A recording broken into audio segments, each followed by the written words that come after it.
నమస్తే welcome to career point. గత 12 సంవత్సరాలుగా మెడికల్ ఇంజనీరింగ్ లో మంచి ఫలితాలు సాధిస్తూ ఎయిమ్స్ ఐఐటిలో ర్యాంకులు సాధించి విజయ పరంపర కొనసాగిస్తున్న Gravity junior college, IIT JEE NEET long term academy managing director Rani garu and admin principal Bhavani గారు ప్రస్తుతం మనతో పాటు స్టూడియోలో ఉన్నారు. అండ్ వీళ్ళ సక్సెస్ రీజన్స్ వాళ్ళని అడిగి తెలుసుకుందాం. నమస్తే అండి. నమస్తే మేడం. సో ఫస్ట్లీ కంగ్రాచులేషన్స్, ఎందుకంటే నీట్లో ఆల్ ఇండియా 56th ర్యాంక్ అంటే అది చాలా పెద్ద అచీవ్మెంట్ అనే చెప్పాలి. అండ్ తెలంగాణ వైడ్గా అది 10th ర్యాంక్ అంటే డెఫినెట్గా మీరు సక్సెస్ఫుల్ అని చెప్పొచ్చు. అండ్ ఈ సక్సెస్ వెనుక ఖచ్చితంగా చాలా రీజన్స్ ఉండుంటాయి. అండ్ ఎందుకు అంటే స్టూడెంట్స్ గ్రావిటీలోనే చేరాలి అంటారు, చెప్పండి రాణి గారు మీరు. ముందుగా V6 ప్రేక్షకులందరికీ బోనాల శుభాకాంక్షలు మేడం. గుడ్ క్వశ్చన్ అడిగారు. అంటే 100% is the big achievement for us too. ఎందుకంటే ఇప్పటివరకు మాకు ఇంత సింగిల్ డిజిట్ ర్యాంకులు 100 రూపు రాలేదు. ఈ సంవత్సరం వచ్చినందుకు చాలా ఆనందంగా ఉంది. ముందుగా చెప్పాలంటే మేడం, సక్సెస్ మీరు అడిగిన దానికి ఆ సక్సెస్ ఎలా వస్తుంది అంటే పర్టికులర్లీ ఎడ్యుకేషన్ ఇన్స్టిట్యూట్లో అంటే మేము పాటించేవి కొన్ని ఉంటాయి madam. Compare with I don't want to compare with any other institute. కానీ మా గ్రావిటీలో మేము వేటి మీద ఫోకస్ చేస్తాము, ముందుగా అంటే ఏదైనా ఏ రంగం తీసుకున్నా అందులో సక్సెస్ రావడానికి మెయిన్ మూల కారణాలు కొన్ని ఉంటాయి కదా, వాటి మీద గ్రావిటీ ఎక్కువ కాన్సన్ట్రేట్ ఫోకస్ చేసి చూస్తుంది మేడం. అందులో మెయిన్ వచ్చేసి ఫ్యాకల్టీ. అంటే మనకి ముందు పిల్లల్లో జనరల్గా ఏమనుకుంటారు, నీట్ ఐఐటి అంటే అది చాలా కష్టం, చాలా కష్టపడాలి, చాలా హార్డ్ వర్క్ చేయాలి, లేకపోతే చాలా తెలివైన పిల్లలకి, ఐక్యూ ఎక్కువ ఉన్న వాళ్ళకి, క్యాలిబర్ ఉన్న వాళ్ళకే వస్తుంది, లేకపోతే రాదు అని చెప్పి అనుకుంటారు. అది జనరల్ అజంప్షన్. అలా కాకుండా ఎలా క్రాక్ చేయాలి, అది కాకుండా ఇంకా ఏమేంటి అసలు ఏమేం పాయింట్లు ఉంటే ఒక స్టూడెంట్ సక్సెస్ అవ్వగలుగుతాడు, దానికి మెయిన్ 2 things. ఒకటి faculty is the main thing. ఎందుకంటే వాళ్ళల్లో ఒక సబ్జెక్ట్ మీద ఇంట్రెస్ట్ కల్పించాలన్నా వాళ్ళే, దాన్ని భయపడి పారిపోయేలాగా చేసేవాళ్ళు వాళ్ళే అవుతారు కారణం. అందుకని ఫ్యాకల్టీ వాళ్ళు స్టూడెంట్స్లో ఎంత బాగా ఆ కాన్సెప్ట్ని చెప్పగలుగుతున్నారు, అర్థం చేసుకునేలాగా ఎంకరేజ్ చేయగలుగుతున్నారు. ఇప్పుడు ఒకళ్ళు క్వశ్చన్ అడిగారు మేడం క్లాస్లో, డౌట్ వచ్చి వాళ్ళని డిస్కరేజ్ చేసేసి ఈ చిన్నది కూడా నీకు తెలియదా అని అంటే వాళ్ళు వెనక్కి వెళ్ళిపోతారు. అది వాళ్ళలో వాళ్ళ కాన్ఫిడెన్స్ లూజ్ చేస్తుంది. చిన్న చిన్న థింగ్స్, మైనర్ థింగ్స్ అంటే వాళ్ళు ఎంత బ్లండర్ క్వశ్చన్, ఎంత సిల్లీ క్వశ్చన్ అడిగినా కూడా అది అర్థం కాకపోతేనే కదా అడుగుతారు. అది క్లారిఫై చేస్తే ఇట్స్ సింపుల్ థింగ్ అని వాళ్ళకి అర్థమవుతుంది. వాళ్ళని డిస్కరేజ్ చేయకుండా లెక్చరర్స్ స్టూడెంట్స్ని ఎట్లా హ్యాండిల్ చేస్తారు, అది very very important. Second thing వచ్చేసి స్టూడెంట్స్కి అసలు సబ్జెక్ట్ మీద అసలు వాళ్ళ మీద వాళ్ళకి నమ్మకం రావాలి. ముందు మనం ఎంత, ఇప్పుడు మీరు ఇంట్లో పిల్లలు ఉంటారు, చదవరా అని ఎంత రుద్దిచ్చి బుక్స్ ముందు కూర్చోబెట్టినా వాళ్ళు చదవకపోవచ్చు. కానీ వాళ్ళల్లో ఒక్కసారి ఇంట్రెస్ట్ వచ్చిందనుకోండి, ఒక పాయింట్లో నేను చదువుకోవాలి, నేను తెచ్చుకోగలను అని ఒక నమ్మకం, ఒక పట్టుదల, ఒక చదువుకోవాలని ఇంట్రెస్ట్, అది వాళ్ళల్లో వాళ్ళకి జెన్యూన్గా క్రియేట్ అయినప్పుడు మనం వాళ్ళని తోసి రుద్ది కూర్చోబెట్టి స్టడీ అవర్స్లో చేసి అలా ఎంత చేసినా ఉపయోగం ఉండదు మేడం. ఒక్క పేజీ కూడా ముందుకు కదలదు నిజంగా చెప్పాలంటే. మేము అది గమనించి ఇలాగా వాళ్ళని ఫోర్స్ఫుల్గా కూర్చోబెట్టి చదవండి చేయండి అని అలా కాకుండా వాళ్ళల్లో వాళ్ళకి కెరీర్ మీద ఇంట్రెస్ట్ వచ్చేలాగా చేయడం. అంటే కౌన్సిలింగ్ పాయింట్ ఆఫ్ వ్యూ, వాళ్ళు వచ్చినప్పుడు మన దగ్గరికి మాట్లాడేటప్పుడు యాజ్ ప్రిన్సిపల్స్గా కానీ, లెక్చరర్స్కి కానీ, ఫ్యాకల్టీ కానీ, మేనేజ్మెంట్గా మేము కానీ వాళ్ళల్లో చెప్పాల్సింది ఏంటంటే వాళ్ళ ఫ్యూచర్ మీద వాళ్ళకి ఇంట్రెస్ట్ ఉండాలి, మేము ఇది చెయ్యాలి అని వాళ్ళ ఇంట్రెస్ట్తో రావాలి. వాళ్ళకి అది ఇంట్రెస్ట్ లేనప్పుడు నేను ఒకటే చెప్తాను, మీ పేరెంట్స్కి చెప్పి క్విట్ అవ్వండి. ఏది మీకు నచ్చుతుందో, ఏది మీకు ఇష్టమవుతుందో అదే చేయండి. చేసే పని ప్రేమించి చేయండి, ఇష్టపడుతూ చేయండి. అంతేగాని ఇది చాలా కష్టం అనుకొని అట్లా బర్డెన్ లాగా ఫీల్ అవుతూ చేయొద్దు అని చెప్పి స్టూడెంట్స్కి సెల్ఫ్ కాన్ఫిడెన్స్ నింపడం ఒకటి మేడం. ముందు నేను తెచ్చుకోగలను నమ్మకం ఆ స్టూడెంట్కి ఉండాలి, అది చాలా ఇంపార్టెంట్. సెకండ్ థింగ్ వచ్చేసి ఆ ఇంట్రెస్ట్ రావడం. అసలు నేను ఎందుకు చదువుకోవాలి, ఏదో నా పేరెంట్స్ మా నాన్న తెచ్చారు, డబ్బులు కట్టారు, ఇక్కడ పడేశారు నన్ను జైల్లో, నేను చదువుకుంటున్నాను అన్న ఫీలింగ్ వాళ్ళలో ఉండకూడదు. ఇది నా కోసం నేను చేసుకుంటున్న పని, నేను చదువుకోవాలని. అది ఎలా వస్తుంది, పిల్లలకి ఒక కౌన్సిలింగ్ ద్వారా వస్తుంది. ఒక సబ్జెక్ట్ నేర్పించడం ఒకటి, వాళ్ళ పర్సనాలిటీ వైజ్గా వాళ్ళని ఆ మోటో అంటే వాళ్ళని అట్లా మోటివ్ చేయడం ఒకటి, చదువుకోవాలని ఆ ఇంట్రెస్ట్ని కలిగించడం ఒకటి, నువ్వు చేయగలవు అని ధైర్యం నింపడం ఒకటి. అది యాజ్ ఎ మేనేజ్మెంట్గా ప్రిన్సిపాల్స్ నుంచి, అడ్మినిస్ట్రేషన్ నుంచి, మా సైడ్ నుంచి ఉండాలి. యాజ్ ఏ లెక్చరర్స్గా ఫ్యాకల్టీ పీపుల్కి కూడా క్లాస్లో వాళ్ళు ఉన్నప్పుడు వాళ్ళు మొదలయ్యింది ఒక 150 మార్క్స్తో మొదలవుతారు మేడం. కానీ నువ్వు ఇక్కడే ఉండిపోవు, నువ్వు ఇంకా వెళ్ళగలవు, నీ దగ్గర ఇంకా కెపాసిటీ ఉంది, సత్తా ఉంది, నువ్వు చేయగలవు, నువ్వు 450కి వెళ్ళగలవు, 500కి వెళ్ళగలవు అని నెక్స్ట్ ఎగ్జామ్కి కొంచెమన్నా ప్రోగ్రెస్ వాళ్ళలో చూస్తూ కలిగిస్తూ వాళ్ళని ఇన్స్పైర్ చేయడం ఒకటి. ఈ 2 వెరీ ఇంపార్టెంట్ మేడం. దానికి తోడు నేను ఒకటి ఏంటంటే ఒక కాలేజ్కి వెళ్దాం అనుకున్నాం, ఇప్పుడు మనమైనా సరే ఒక ఏదైనా ట్రైనింగ్కి వెళ్దాం అనుకున్నాం, ఎక్కడన్నా ఒక చోట ఉండాలి ఒక 1 year, మనకి ఎలా కంఫర్టబుల్గా అనిపిస్తుంది? పిల్లలు జనరల్గా నీట్ లాంగ్ టర్మ్ లేకపోతే ఇంటర్మీడియట్ జాయిన్ చేశారు అనగానే ఇది ఒక జైలు లాగా ఫీల్ అవుతూ ఉంటారు. అమ్మో మనం మళ్ళీ ఎక్కడికో పడేస్తున్నారు తీసుకెళ్ళి. ఎందుకు అని మేము కొన్ని ఫ్యాక్టర్స్ పెట్టుకున్నాం. ఎందుకు అని అంటే, ఒకటి వాతావరణం, అది వాళ్ళ ఇంట్లో వాతావరణం లాగా ఉండట్లేదు, అందరూ స్ట్రిక్ట్గా ఉంటున్నారు, వాళ్ళ మీద బుల్లింగ్ చేస్తున్నారు, లేకపోతే ఫోర్స్ చేస్తున్నారు, ప్రెషర్ చేస్తున్నారు, వార్డెన్స్ దగ్గర నుంచి ప్రతి ఒక్కళ్ళు వాళ్ళని అరిచేవాళ్ళనే ఉంటున్నారు. ఇంకొకటి భోజనం, ఫుడ్ అది ఇంట్లో లాగా ఉండట్లేదు. ఇంకొకటి వాళ్ళు అవన్నీ పోగొట్టాలి అని అంటే మన పిల్లల్ని మనం పెడితే ఎలా ఉండాలని కోరుకుంటామో అట్లాంటి వాతావరణం వాళ్ళకి క్రియేట్ చేయడం. అంటే ఆ వాతావరణం ఎలా ఉండాలి? ఫ్రెండ్లీ ఎన్విరాన్మెంట్ ఉండాలి, వాళ్ళు ఓపెన్గా ఏదైనా వచ్చి డిస్కస్ చేసుకునేలాగా ఉండాలి. ఒక ప్రిన్సిపాల్ మేడం దగ్గరికి వచ్చి వాళ్ళకి ఎటువంటి ప్రాబ్లం వచ్చినా క్యాంపస్లో ధైర్యంగా వచ్చి వాళ్ళు డిస్కస్ చేయగలిగేలా ఉండాలి. మాదే డైరెక్టర్ యాజ్ ఎ సిస్టర్గా నేను కానీ మా సిస్టర్ కానీ always door is open, they can come and discuss anything at any point. ఆ ఫ్రీడమ్ వాళ్ళకి ఇచ్చి వాళ్ళని ఇంట్లో లాగా కన్వీనియంట్గా ఆ యాంబియన్స్ ఒకటి క్రియేట్ చేయగలగాలి, మంచి ఫుడ్ ఒకటి వాళ్ళకి ప్రొవైడ్ చేయగలగాలి. ఇంకొకటి వాళ్ళకి ఇష్టం లేని టైముల్లో కూడా కూర్చోబెట్టి తెల్లవారుజామున 4 లేపి స్టడీ అవర్స్ మీరు కూర్చోవాల్సిందే అని వాళ్ళ మీద అంత మరీ ఫోర్స్ పెట్టకూడదు. నేను చాలామంది పేరెంట్స్కి చెప్పేది ఏంటంటే, వాళ్ళు జైల్లో ఉన్న ఖైదీలు కాదు, లేకపోతే యానిమల్స్ కాదు, పిల్లలు, వాళ్ళకు కూడా వాళ్ళ బ్రెయిన్కి కూడా బ్రేక్ కావాలి. వాళ్ళు కంటిన్యూస్గా చదివినా వాళ్ళ బ్రెయిన్ ఫ్రీజ్ అవుతుంది. సండే బ్రేక్ ఇద్దాము, ఆఫ్టర్నూన్ వాళ్ళు మంచిగా let them watch movie, let them enjoy, let them have fun, డాన్స్లు వేసుకొనివ్వండి, కొంచెం రిలాక్స్ అవ్వనివ్వండి. వాళ్ళని అవుటింగ్ ఎవరైనా వచ్చి తీసుకెళ్తామంటే అలో చేస్తాం, ఆడపిల్లల్ని మగపిల్లల్ని అయితే పంపిస్తాం. అలా కొంచెం వాళ్ళు ఫ్రీ అప్ అవ్వడానికి కొంచెం టైం ఉందా లేదా? ఎందుకంటే మండే మోర్ ఎనర్జీతో వాళ్ళు రాగలుగుతారు వాళ్ళకి కొంచెం బ్రేక్ ఉంటే. కొంతమంది పేరెంట్స్ వచ్చేసి మీరు ఇంకా స్ట్రిక్ట్గా చేయట్లేదు, ఈ అవర్స్ వేస్ట్ చేస్తున్నారు. అది వేస్ట్ కాదు, దే నీడ్ దట్ బ్రేక్. అవి కొంచెం చిన్నవి, అంటే వాళ్ళు ఎక్కడ ఇబ్బంది పడుతున్నారు, ఒక ఇన్స్టిట్యూట్కి రావడానికి ఏవేవైతే మెయిన్ కారణాలు వాళ్ళని ఇబ్బంది పెడుతున్నాయో ఆ ఇబ్బందులు మన దగ్గర లేకుండా చేసుకుందాం. గ్రావిటీలో ఆ వాతావరణాన్ని మనం మారుద్దాం, ఆ హాస్టల్ వాతావరణాన్ని మార్చేసి ఒక ఇంటి వాతావరణం ఇద్దాం. మా దగ్గర మీరు చూస్తే మేడం, మా ఏ క్యాంపస్లో కూడా ఇలా వరుసగా బెడ్లు, వరుసగా బాత్రూమ్లు అలా ఉండవు.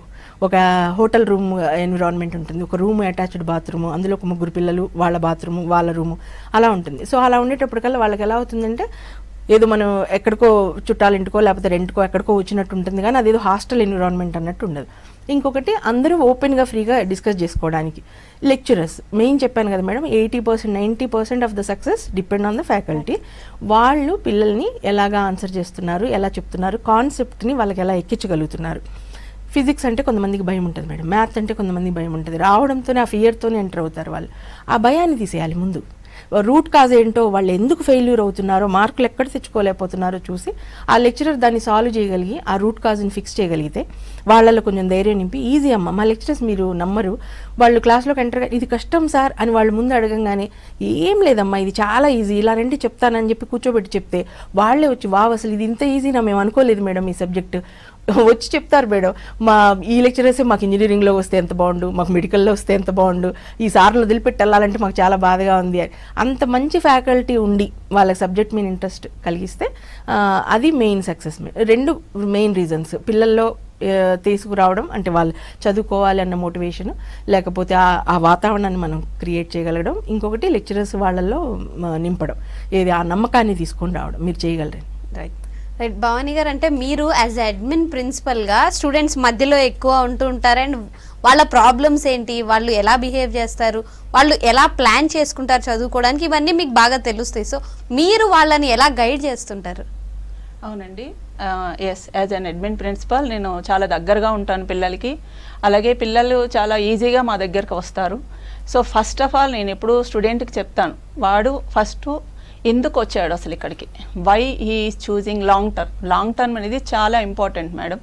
అంటే వాళ్ళ ఒక అకాడమిక్ కేర్ ఈజ్ చాలా ఇంపార్టెంట్. దాని మనీ అయినా సంపాదించవచ్చు, కానీ ఒక ఇయర్ని సంపాదించడం చాలా కష్టం. ఆ టైం ఫస్ట్ వాడికి తెలియపరచాలి. అంటే ప్రతి ఒక్క స్టూడెంట్ వాడు ఆలోచన విధానం మారాలి. ఎందుకు నేను అసలు ఇక్కడి వరకు రావాల్సి వచ్చింది, ఇంటర్తో పాటు ఎన్ని మార్కులు తెచ్చుకోగలగాలి. అసలు మా దగ్గర అయితే ఇప్పుడు ఈ ఇయర్ వచ్చింది, ఇంటర్ సెకండ్ ఇయర్తో పాటే టాప్ ర్యాంక్ పడింది madam. We're very proud for that. Anand అనే అబ్బాయికి 10th ర్యాంక్ వచ్చింది. అప్పుడు అబ్బాయికి ఎయిమ్స్లో వస్తుంది మోస్ట్లీ. అలాగే ఎయిర్ ర్యాంక్ వచ్చి 56th ర్యాంక్ వచ్చింది. ఇది చాలా అంటే నా క్యాంపస్ నుంచి అంటే అబ్బాయి నాకు చాలా దగ్గరగా తెలుసు, చూశాను. Yes, the success is always hard work and faculty support, and not only faculty, all the team support madam. And every point is important అనమాట. అబ్బాయి ఎలా ఉంటున్నాడు అంటే ఆ టైంకి వస్తున్నాడా లేదా క్లాస్కి చూసుకోవాల్సింది. వార్డెన్ దగ్గర నుంచి ఆ డ్యూటీ చేస్తేనే ఎస్ ఆ అబ్బాయిని క్లాస్లో ఉంచాలి టైంకి. ఆ క్లాస్లో ఉన్నాడు, అన్ని అవర్స్ అటెండ్ అవుతున్నాడా లేదా, లాస్ట్ స్టడీ అవర్స్ చేస్తున్నాడా లేదా, ఇదంతా మేడం. అలాగే ఏదైనా స్ట్రెస్ ఫీల్ అవుతున్నాడా, ఎస్ ఫ్రీగా మాట్లాడతాం, ఎస్ మేము అబ్జర్వ్ చేస్తాం అన్నమాట. ఎక్కడైనా మార్కులు తగ్గుతున్నాయి అనుకోండి, వీకెండ్ ఎవ్రీ వీక్ ఎగ్జామ్ ఉంటుంది madam. So that time I will ask, ఏంటమ్మా ఇందులో ఈ మార్కులు తక్కువ వచ్చాయి, ఎస్ నీకు అంటే మేము కూడా కోఆర్డినేట్ చేస్తాం ఫ్యాకల్టీకి, ఒకసారి ఈ అబ్బాయిని చూసుకోండి, ఎందుకు ఇక్కడ తగ్గుతున్నాడు, ఈ అబ్బాయి క్యాపబుల్ చేయగలడు కదా. అలాగే నంబర్ ఆఫ్ పేపర్స్ ఇవ్వడం వాళ్ళకి, నంబర్ ఆఫ్ అంటే డిఫరెంట్ స్టూడెంట్స్ ఉంటారు మేడం, అందరూ టాప్ రారు, అలాగే అందరూ ఫెయిల్ అవ్వరు. సో బట్ అట్లీస్ట్ ఒక టాప్ ర్యాంకర్కి ఇంకా హైయెస్ట్ వేయించాలి, అలాగే ఒక స్లో లెర్నర్కి ఎస్ ద బెటర్ మార్క్స్ అయితే తీసుకురావాలి. నేను ఎప్పుడూ చెప్తాను, ఒక డాక్టర్ వచ్చేసరికి it is a divine profession. Yes a divine ఎందుకు, ఎవ్రీబడి ఈజ్ మనకి ఒక దేవుళ్ళ చూస్తారు. ఎందుకు అట్లా ఆ పొజిషన్కి వెళ్ళాలంటే ఫస్ట్ పర్సనల్గా నువ్వు చేంజ్ అవ్వాలి. ఫస్ట్ డిసిప్లిన్, డిటర్మినేషన్, డెడికేషన్ ఉంటేనే సక్సెస్ వస్తుంది. ఇవి 3 ఎప్పుడైతే ఉంటాయో సక్సెస్ ఆటోమేటిక్గా మీ వెనక వస్తుంది. సో ఈ 3 ముందు అలవర్చుకోవాలి. First bad habits, first check in to yourself. నేను ప్రతి ఒక్క స్టూడెంట్కి నేను every time whenever I get time I will try to counsel them అనమాట. Yes you have to check yourself, cross examine. నువ్వు అసలు ఏంటి, how many bad habits you are having, how many good habits. Bad habits అంటే ఏదో కాదు madam, ఇప్పుడు మన సొసైటీలో వెంటనే నేను చెప్పను అసలు. Yes negligence, laziness, it's very big bad habit for a student. First మీరు వదులుకోవాలి. అలాగే ఒక హార్డ్ వర్క్తో పాటు ఒక స్మార్ట్ ప్లాన్ ఉండాలి ప్రతి ఒక్క స్టూడెంట్కి. ఆ స్మార్ట్ ప్లాన్ అంటే మనం ఒక రూట్ మ్యాప్, అది ఒక గైడెన్స్ ఆఫ్ ద ఫ్యాకల్టీ తోటే వస్తుంది. చాలామంది అనుకుంటారు ఇంట్లో ఉండి నేను చదువుకుంటాను, చాలా లాంగ్ టర్మ్ పిల్లలు చూస్తాం madam, end of the time వస్తూ ఉంటారు, 3 months ఉంది మాకు చాలు, రివిజన్ మాత్రం చాలు, మేము ఆల్రెడీ చదివేసుకున్నాం కదా 2 years, ఇంకెందుకు ఇంత లాంగ్ చేయాలనుకుంటారు. No, that's not at all possible. మీరు ఎస్ ఒక లాంగ్ టర్మ్ చేయాలని డిసైడ్ అయ్యారు, definitely you need the guidance of the faculty. ఎందుకంటే వాళ్ళు చాలా ఎక్స్పీరియన్స్డ్ ఉంటారు. అలాగే ఎవ్రీ వీక్ ఇచ్చే పేపర్ చాలా ఇంపార్టెంట్ అనమాట. ఇక్కడ గ్రావిటీలో వచ్చేసరికి నేను నియర్లీ 6 years నుంచి వర్క్ చేస్తున్నాను ma'am. So I'm seeing very good result every year. But this year వచ్చేసరికి చాలా టాప్ ర్యాంక్, వెరీ హ్యాపీ నిజంగా. సో చాలా మేమందరం ప్రౌడ్గా ఉన్నాం. అంటే ఇక్కడ ఎలా చూస్తామంటే పిల్లల్ని, ఎస్ వీళ్ళు మా పిల్లల్లాగే ఫీల్ అవుతాం. ఈవెన్ దో ఆ అటాచ్మెంట్ వచ్చేస్తుంది పిల్లలతో, వాళ్ళు వెళ్ళిపోతున్నప్పుడు కూడా వాళ్ళు అదే ఫీలింగ్తో ఉంటారనమాట. వాళ్ళకి ర్యాంక్ వస్తే ముందు మేము చూస్తూ ఉంటాం, ఎస్ ఏ ర్యాంక్ వచ్చింది, వీడికి ఇలా వచ్చింది, వీడికి మార్కులు రాకూడదు, వీడికి ఇంకా వచ్చి ఉండాలి, ఎక్కడ మిస్ అవుతున్నాడు అంటే వీకెండ్ టెస్టుల నుంచి చూస్తాం మేడం. అంటే ఇక్కడ ఓన్లీ వీకెండ్ కాకుండా క్యూములేటివ్ ఎగ్జామ్స్ కూడా ప్యాటర్న్ ఉంటుంది, డైలీ అసైన్మెంట్స్ ఉంటాయి, ఇవన్నీ చేస్తున్నారా లేదా. అలాగే మండే పేపర్ డిస్కషన్ ఉంటుంది, ఎవ్రీ సండే ఎగ్జామ్ ఉంటుంది, paper discussion compulsory, error book రాయాలి. సో సపోజ్ ఆ క్వశ్చన్ ఆన్సర్ చేయలేకపోయాడు స్టూడెంట్, సో మేము చెప్తాం why you are unable to answer that question, whether నువ్వు వినలేదా, అర్థం చేసుకోలేదా, లేకపోతే మర్చిపోయావా అనేది self analysis should be there with the student.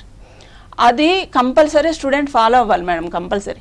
ఇవన్నీ ఏంటంటే ఒక్కసారి చెప్పేస్తే అయిపోయేది కాదు, ఇది throughout year intensive program అనమాట. Every step we have to follow the student. అంటే బ్యాక్గ్రౌండ్ అంటారు కదా, ఒక లైవ్ ఎంత ఇంపార్టెంటో, బ్యాక్గ్రౌండ్ ఇంత సెటప్ వస్తేనే కానీ అది లైవ్ పర్ఫెక్ట్ రాదు. అలాగే ఒక స్టూడెంట్ సక్సెస్ వెనుక అంటే all team work is needed అనమాట. సో యా, సో ఇక్కడ వచ్చేసరికి నేను చూస్తాను స్టూడెంట్కి ఏది ఇంపార్టెంట్. ఫస్ట్ ఇక్కడ వచ్చేది ఓన్లీ 3 విషయాలే, ఒకటి తినడం, రెండోది చదువుకోవడం, మూడోది రెస్ట్. ఎందుకంటే rest is very important, rest లేకుండా వాడు కాదు. అలాగే ఆరోగ్యం, ఓన్లీ ఫుడ్డే సరిపోదు, డ్రై ఫ్రూట్స్ తీసుకోవాలి. అంటే పేరెంట్ కూడా మేము గైడెన్స్ ఇస్తాం. అలాగే పేరెంట్ కూడా చెప్తాం ఓన్లీ మార్కులే చూడకండి, మార్కులు వెళ్ళిన వెంటనే మాకు ఫోన్లు వచ్చేస్తాయి, ఏంటండి మా వాడికి ఈ మార్కులు తగ్గిపోయినాయి. ప్రెషర్ పెట్టకండి ఒక స్టూడెంట్కి. వాడి పొటెన్షియాలిటీ ఏంటి, వాడు ఎంతవరకు చేయగలడు. మనం ఒక స్టూడెంట్ ఎప్పుడు హయ్యర్ మార్కులు తెచ్చుకోవడానికి చూడాలి, కానీ వాడిని ప్రెషర్ పెట్టి నీకు ఈ మార్కులే రాలేదని ఎప్పుడూ తిట్టకూడదు. అప్రిషియేట్ చేస్తూ ఎస్ అమ్మా very good, you have done good job, but you can do more. ఇది కాదు కదా, నువ్వు ఇంత సాక్రిఫైస్ చేసి నువ్వు ఇక్కడ ఉంటున్నావు ఒక హాస్టల్లో, పేరెంట్స్ని వదిలేసి రావడం ఒక sacrifice. That means you should bring the result. ఆ విధంగా ఉంటుందండి. సో ఇక్కడ నేను చూసిన దాంట్లో గ్రావిటీలో వచ్చేసి మేనేజ్మెంట్ పార్ట్ చూస్తే ఫ్యాకల్టీ విషయంలో అస్సలు కాంప్రమైజ్ అవ్వరు మేడం. ఇంకొక విషయం బెస్ట్ నాకు అనిపించేది, స్టూడెంట్ ఫీడ్బ్యాక్కి ఇంపార్టెన్స్ ఇస్తారు గ్రావిటీలో. అది నాకు చాలా బాగా నచ్చిన విషయం. ఎందుకంటే పిల్లల్ని మాట్లాడుకుంటూ ఉంటారన్నమాట డైరెక్టర్స్. జనరల్గా ఏ కాలేజ్లో ఐ థింక్ డైరెక్టర్ రూమ్కి వెళ్ళే ఫెసిలిటీ ఉండదు, బట్ ఇక్కడ నన్ను తప్పించుకుని కూడా వెళ్ళిపోతారు. Yes, I feel very good. Yes, ఎందుకంటే డైరెక్టర్స్ వాళ్ళంత కష్టపడి దీన్ని ఒక గుడ్ విల్తో రన్ చేస్తున్నారు. సో దాని ఇంపాక్ట్ వాళ్ళకి తెలియాలి. డైరెక్ట్ తెలిసినప్పుడు వాళ్ళు మార్పులు చేర్పులు చేస్తూ ఉంటారు, వాళ్ళకి అనుకూలంగా వెళ్తారు. సో ఆ ఫ్రీడమ్ అనేది ఇవ్వడం, అంటే ఒక హోమ్లీ అట్మాస్ఫియర్ ఒక స్టూడెంట్కి అది ఇలా రావడం వల్ల, so the team is success అని నేను ఎప్పుడు భావిస్తాను. I'm also happy to be a part of Gravity. So it is going on now. Right Rani garu, అంటే జనరల్గా ఇప్పుడు ఇదంతా కాంపిటేటివ్ వరల్డ్, అండ్ ఆ ఇంటర్మీడియట్ ఏదైతే ఆ టైం ఉందో అక్కడ నుంచే వాళ్ళ ఆ కాంపిటేటివ్ వరల్డ్లోకి ఎంటర్ అవుతూ ఉంటారు స్టూడెంట్స్. సో అక్కడ వాళ్ళకి ఆ హెల్దీ కాంపిటీషన్ అనేది ఉంటేనే వాళ్ళు ఫ్యూచర్లో కూడా సర్వైవ్ అవ్వగలుగుతారు. కాబట్టి వాళ్ళు ఆ మూమెంట్లో, ఎందుకంటే ఇంటర్మీడియట్ ఆ టైంలో ఎక్కువ మంది సూసైడ్స్ అవి చేసుకోవడం, ఆ ప్రెషర్ ఫీల్ అవడం ఎక్కువ చూస్తుంటాం. సో వాళ్ళని హెల్దీ కాంపిటీషన్లోకి ఎలా గైడ్ చేస్తుంటారు మీరు? అది మాత్రం గ్రావిటీ 100% సక్సెస్ అయ్యిందని చెప్పుకోవాలండి. మేము అంటే నేను ఇంతకు ముందు ఇంటర్వ్యూలో కూడా చెప్పాను, మేము యూఎస్లో నేను 20 years ఉండి వచ్చాను. I don't want to compare with the American western education with the Indian education. కానీ కొన్ని చిన్న చిన్న మార్పులు, అంటే మన దగ్గర చాలా స్ట్రాంగ్ రూట్స్ ఉంటాయి, స్ట్రాంగ్ బేసిక్ కాన్సెప్ట్స్ ఉంటాయి. అక్కడ వాళ్ళకన్నా మన వాళ్ళు ఎక్కువ కాన్సెప్ట్ పిల్లలకి నేర్పగలుగుతారు. ఎడ్యుకేషన్ సిస్టమ్ మనదే స్ట్రాంగ్ ఉంటుంది. కానీ మన దగ్గర కొన్ని మెథడాలజీలు కొంచెం డిఫరెంట్గా ఉంటాయి. వాటిని కొంచెం మార్చుకుందాము. మీరు ఇప్పుడు చెప్పినట్టు పిల్లలు అసలు first of all pressure feel అవ్వకూడదు మేడం. స్ట్రెస్ ఫ్రీ ఎన్విరాన్మెంట్లోనే వాళ్ళు ఎక్కువ రిజల్ట్స్ చూడగలుగుతారు. నేను ఒక ఎగ్జాంపుల్ చెప్తాను. మా దగ్గరికి వచ్చే వాళ్ళు అందరూ హై క్యాలిబర్ పీపుల్ ఉండరు, హై ఐక్యూ పీపుల్ ఉండరు. మేము ఎంట్రన్స్ టెస్ట్ పెట్టి వాటిలో ఇన్ని మార్కులు వచ్చిన పిల్లల్ని తీసుకుంటామా? అది ఉండదు. మేము ఎలా తీసుకున్నామంటే, ఒక చదువు అనేది, సపోజ్ ఒక ఐఐటి కాలేజ్ ఉంది, ఒక మంచి ఏదైనా ఇంకొక ఇన్స్టిట్యూట్ ఉంది, మీరు బెస్ట్ అనుకున్నది, వాళ్ళు అక్కడికి వెళ్తే అక్కడ మిక్స్డ్ పీపుల్ ఉన్నా కూడా వాళ్ళల్లో సక్సెస్ ఎలా తీసుకొస్తారు, అదే కదా మెయిన్ ఇంపార్టెంట్. సో పిల్లల్లో స్ట్రెస్ లేకుండా, ప్రెషర్ లేకుండా ఆ వచ్చిన పిల్లల్ని వాళ్ళు ఉన్న స్థాయి నుంచి ఇంకా బెటర్ స్థాయికి మనం ఎలా తీసుకువెళ్ళగలగాలి. లక్కీగా అదృష్టం బాగుండి ర్యాంకులు వస్తాయి. లేదు అని అంటే వాళ్ళలో ఒక రూట్ అని మీరు ఆ ప్రెషర్ ఫీల్ అవ్వకూడదు, స్ట్రెస్ ఫీల్ అవ్వకూడదు, ఇది బర్డెన్ లాగా చూడకూడదు. అలా చూడకుండా వాళ్ళు సక్సెస్ రీచ్ అవ్వడానికి మేమేం చేస్తే బాగుంటుంది, ఏమేం చేంజెస్ చేసుకుంటే బాగుంటుంది. మాకు మేమే కాంపిటేటర్స్ మేడం. మేము ఎప్పుడు ఎవరితో కంపేర్ చేసుకోము, కానీ బెటర్గా చేయడానికి మాత్రం ప్రయత్నిస్తాం. ఎలా అంటే, నేను ఫ్రంట్ ఎండ్ ఒక మాట చెప్పాలి. ఇప్పుడు వాయిస్ నాది, నేను మాట్లాడుతున్నాను, కానీ మా sister Radha madam, she is the founder and the director. హార్నిసలు అంటారు కదా, ఆ పదానికి అర్థం ఆమెను చూస్తే అర్థమవుతుంది. ఎందుకంటే లేచిన దగ్గర నుంచి ఆమె తెల్లవారుజామున 3 లేస్తుంది, అప్పటి నుంచి నైట్ పడుకోబోయే వరకు ఈ కాలేజ్లో పిల్లల గురించి, వీళ్ళకి ఇంకా బెటర్గా ఏం చేయగలము వీటి గురించే ఆలోచిస్తారు, వాటి గురించే వరి అవుతారు, వాటి కోసమే టైం స్పెండ్ చేస్తారు. నేనే అప్పుడప్పుడు యూ నీడ్ ఏ బ్రేక్ అని చెప్పి I will take her out అనమాట. సో ఎందుకనంటే మేము కంపేర్ చేసుకునేది, అంటే ఎందుకో తెలియదు ఎడ్యుకేషన్ ఇన్స్టిట్యూట్స్లోకి వచ్చాం. ఇది కమర్షియల్గా బిజినెస్ లాగా అందరూ చేసేది ఆఫ్ కోర్స్ బిజినెస్ కోసమే, డబ్బుల కోసమే. కానీ అది మెయిన్గా పెట్టుకోకుండా అది బై ప్రోడక్ట్ లాగా ఉండాలి మనకి సక్సెస్ అన్నది. కానీ మనం ఎందుకు వచ్చాము, ఇప్పుడు ఒక హోటల్ బిజినెస్ పెట్టుకున్నాం, ఫుడ్ బాగుండాలి, టేస్ట్ బాగుండాలి, హెల్తీగా ఉండాలి, క్లీన్గా ఉండాలి, హైజీనిక్గా ఉండాలి, అప్పుడు మీరు సక్సెస్ అవుతారు. కిరాణా కొట్టు పెట్టుకున్నాం, క్వాలిటీ బాగుండాలి. సేమ్ ఎడ్యుకేషన్ సిస్టంలో కూడా రిజల్ట్స్ బాగుండాలి, అక్కడ ఒక న్యాయం ఉండాలి, నీతి ఉండాలి. అంతేగాని డబ్బులు మనం ₹1 తీసుకుంటున్నామంటే ఫీజు, దానికి 100% న్యాయం మనం పిల్లలకి కానీ పేరెంట్స్కి కానీ చేస్తున్నామా లేదా, అది ధర్మంగా మనం వాళ్ళకి మనం చెప్పినవి ఇస్తున్నామా లేదా. ఇప్పుడు మేడం అన్నట్టు అస్సలు కాంప్రమైజ్ అవ్వండి ఫ్యాకల్టీ విషయంలో. ఎందుకంటే వాళ్ళు ఎన్నో కోరికలు పెట్టుకొని పేరెంట్స్ తీసుకొచ్చి మన దగ్గర పిల్లల్ని వదులుతారు. మంచిగా చెప్పిస్తాము, సబ్జెక్టులు మంచిగా నేర్పిస్తామని చెప్తాం. మనకి తెలిసి వాళ్ళకి చెడ్డ లెక్చరర్ని కానీ, లేకపోతే జూనియర్ లెవెల్ వాళ్ళని కానీ, లేకపోతే ఈ లెక్చరర్ బాగాలేరు సరిగ్గా చెప్పట్లేదు అంటే వాళ్ళని కానీ మేము వెయ్యం. అసలు మోర్ దాన్ 1 week వాళ్ళు ఉండరు గ్రావిటీలో. పిల్లలు వచ్చి కంప్లైంట్ చేశారంటే చాలు, వాళ్ళే జడ్జిలు. మంచి లెక్చరర్స్నే వాళ్ళకి పంపించాలని ఉంటుంది. మంచిగా అంటే మనం చేయగలిగిన వరకు వాళ్ళకి 365 degrees ఒక పాజిటివ్ వేలో మనం తీసుకున్న దానికి న్యాయబద్ధంగా చేద్దాం, ధర్మంగా చేద్దాం. మంచి లెక్చరర్ని పెడదాము, మంచిగా వాళ్ళకి ఎక్స్ప్లెయిన్ చేద్దాం, మంచిగా మోటివేట్ చేద్దాం, మంచిగా వాళ్ళకి హోమ్లీ ఎన్విరాన్మెంట్ క్రియేట్ చేద్దాం. What ever that we can do, we have to do. అది మనం చేద్దాం. ఆ తర్వాత రిజల్ట్ మనం భగవద్గీతలో చెప్పినట్టు అది మన తలరాత భగవంతుడికి వదిలేయాలి. కష్టపడితే వాళ్ళకి డెఫినెట్గా సక్సెస్ ఉంటుంది. పేరెంట్స్ కూడా మీరు నమ్మరు మేడం, గ్రావిటీలో వాళ్ళ పాపలకి సీట్ రాకపోయినా వాళ్ళు నెక్స్ట్ ఇయర్ మళ్ళీ ఇంకొక పిల్లల్ని మనకే సజెస్ట్ చేస్తారు, మన కాలేజీలకే పంపిస్తారు. నేను అది ఒక గ్రేట్ అచీవ్మెంట్ లాగా ఫీల్ అవుతాను. ఎందుకంటే వాళ్ళు మనల్ని బ్లేమ్ చేయట్లేదు వేరే కాలేజీల్లో లాగా, ఇది మీ పొరపాటు వల్ల మీ వల్ల మనకి రావట్లేదు. ఎందుకంటే వాళ్ళకి తెలుసు ఈ గ్రావిటీలో ఎంత కష్టపడతారు, ఎట్లా ఉంటుంది వాతావరణం అని. రాలేదు అని అంటే అది it's lot of factors. Madam చెప్పినట్టు there are lot of other factors involved on that. Seat రాలేదు కానీ మిగతా విషయాల్లో మాత్రం అవన్నీ చేయగలగాలి, అవన్నీ ఇవ్వగలగాలి అని ఒక మోటివేషన్. అంటే మన గ్రావిటీ ఒక బెస్ట్ ఇన్స్టిట్యూట్ లాగా తీర్చిదిద్దాలి దీన్ని. అంతేగాని అందరూ వెళ్తున్న రూట్లో మనం వెళ్ళి అదే మూసలో వాళ్ళని 24 గంటలు రుద్దేసి బై హార్ట్ చెప్పి చాలా కాదు. పిల్లలు ఎంజాయ్ చేయాలి, వాళ్ళు చదువుకోవడం వాళ్ళు ఇష్టపడాలి, ఇక్కడ హ్యాపీగా ఉండాలి. ముందు పిల్లల ఫేసుల్లో నవ్వులు చూడాలి. వాళ్ళు వచ్చి చదువుకుంటూ ఉన్నప్పుడు మేము ఇంటికి వచ్చేటప్పుడు కూడా పిల్లల్ని చూస్తే వాళ్ళు చక్కగా ఉండాలి. ఎందుకంటే అది ఆ ఏజ్ అట్లాంటిది. వాళ్ళు ఆనందంగా హ్యాపీగా చదువుకుంటూ ఉండాలి. అంతేగాని వాళ్ళు ఏదో నీరసంగా అంతా పోగొట్టుకున్న వాళ్ళలాగా అలా ఉండకూడదు. మీరు చెప్పినట్టు చూస్తున్నాం మేడం, ఈ సూసైడ్లు, ఈ డిప్రెషన్లు, ఇవన్నీ వాటికి పోకూడదు. ఎందుకంటే జీవితం అన్నది ఒకటే కాదు కదా, ఇది కాకపోతే ఇంకొకటి. కానీ వాళ్ళ ధైర్యం ఉండాలి. ముందు ఎందుకు మనకి రాదు అన్న ఇన్స్పిరేషన్ మనం తీసుకురావాలి. ఒకవేళ ఇన్ కేసు రాలేదు, ఇది ఒక్కటే జీవితం కాదు అని వాళ్ళకి మనం దాన్ని ఫేస్ చేయగలిగే ధైర్యాన్ని కూడా నేర్పాలి. ఒకటి పర్సనాలిటీ మేడం, ఒకటి చదువు. చదువుతో పాటు పర్సనాలిటీ వెరీ వెరీ ఇంపార్టెంట్. ఎందుకంటే ఒక అయోగ్యుడి చేతిలో విద్య బాగా ఉంటే అది సొసైటీకి చాలా డేంజర్. అలా కాకుండా వాళ్ళు రైట్ వేలో ఆలోచించగలగాలి, రైట్ వేలో ఉండాలి, ఎథిక్స్ ఉండాలి, వాల్యూస్ ఉండాలి. పిల్లలకి మేము చెప్పేది కూడా అలానే చెప్తూ ఉంటాం అనమాట. అప్పుడప్పుడు దొరుకుతూ ఉంటాయి మా దగ్గర ల్యాప్టాప్లు, అవి తెచ్చుకోవద్దంటే తెస్తారు. వాళ్ళని పట్టుకున్నప్పుడు ఒకటే చెప్తాం, అబద్ధాలు చెప్పొద్దు. ఏంటి కొన్ని బేసిక్ ఎథిక్స్ వాళ్ళకు ఉండాలి కదా. ఏమంటే నేను రూమ్కి పిలిపించుకుంటాను అనమాట. అది పర్సనాలిటీ డెవలప్మెంట్ క్లాస్ ఉంటుంది అక్కడ.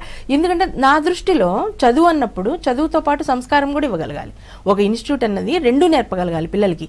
వాళ్ళు ఎలా ఆలోచించాలి, ఎలా వాళ్ళ అంటే సిచ్యువేషన్ని ఎలా తీసుకోవాలి, ఎలా డీల్ చేయాలి, ఆ పిల్లలకి ఆ ఏజ్లో తెలియాలి మేడం. వాళ్ళు అధైర్యపడిపోకూడదు, అంత వీక్ ఉండకూడదు, ధైర్యంగా ఎదుర్కొనేలా ఉండాలి ఏ సిచ్యువేషన్ వచ్చినా.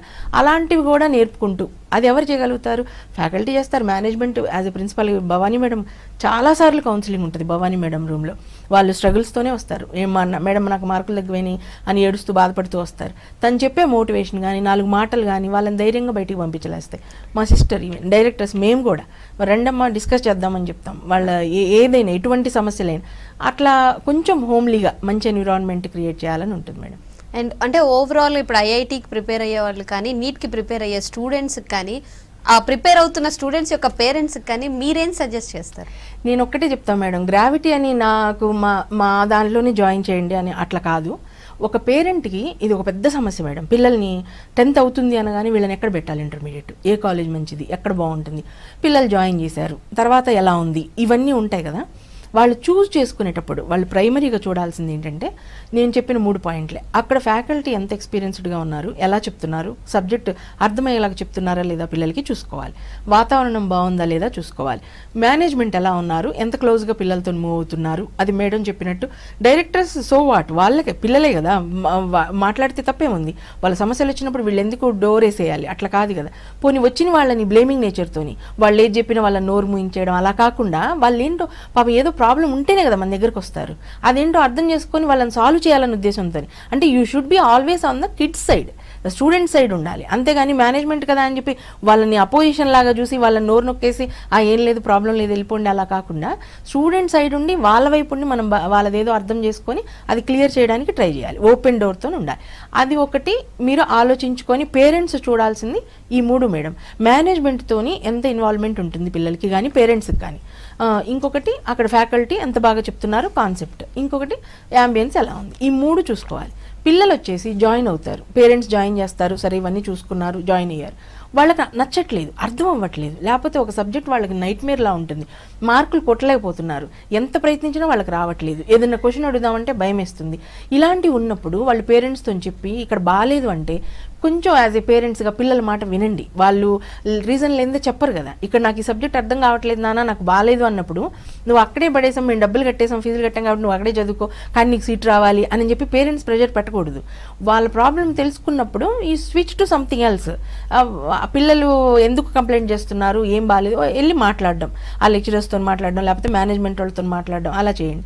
లేదు అని అంటే ఇంకొక ఇన్స్టిట్యూట్కి మారడానికి ఏమాత్రం హెజిటేట్ చేయొద్దు. కానీ పిల్లలు నోరు నొక్కేసి ఏం పర్వాలేదు మేము ఫీజులు కట్టాము నువ్వు అక్కడే ఉండాలి, అక్కడే చదువుకోవాలి, ర్యాంక్ రావాలని పిల్లల మీద ఫోర్స్ పెట్టకూడదు మేడం. అది ఒకటి. ఇంకొకటి పిల్లలకి చెప్పేది ఏంటంటే ఒక్కోసారి చిన్న చిన్న కంప్లైంట్స్ తీసుకొస్తారు. అవి మేజర్ ఇష్యూస్ కానీ కాదు. వాళ్ళు వచ్చింది ఫోకస్ చదువుకోవడానికి, ఆ చదువు ఎలా ఉందో చూసుకోవాలి. నేను చిన్న చిన్న కంప్లైంట్స్ తీసుకొచ్చి ఎప్పుడైనా చెప్తే క్లీనింగ్ వాళ్ళు ఒక పూట రాలేదనో ఇలాంటివి అఫ్ కోర్స్ మనం నీట్గా మెయింటైన్ చేయాలని ఒప్పుకుంటా, కానీ ఆ పిల్లలకి ప్రయారిటైజ్ నేర్పాలి. ఎందుకంటే నీకు హై ప్రయారిటీ ఏంటి ఇక్కడ ఇన్స్టిట్యూట్లో, నీకు అవి ఫిల్ఫిల్ అవుతున్నప్పుడు చిన్న చిన్నవి మన ఇంట్లో కూడా జరుగుతూ ఉంటాయి, వాటిని కొంచెం బేర్ చేసుకొని కంప్లైంట్ రైజ్ చేసుకొని సాల్వ్ చేసుకుంటూ వెళ్ళాలి.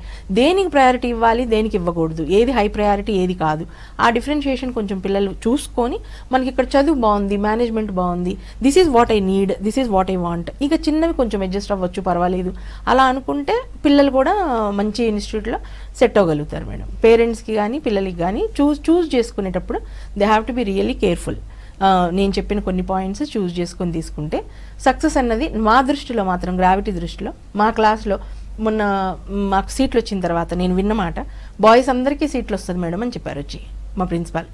అందరికీ సీట్ వస్తుంది, ఒక్కళ్ళకి కూడా కాకుండా అని. అలాంటివి చాలా రేర్ మేడం సాధ్యం కావడం నా దృష్టిలో.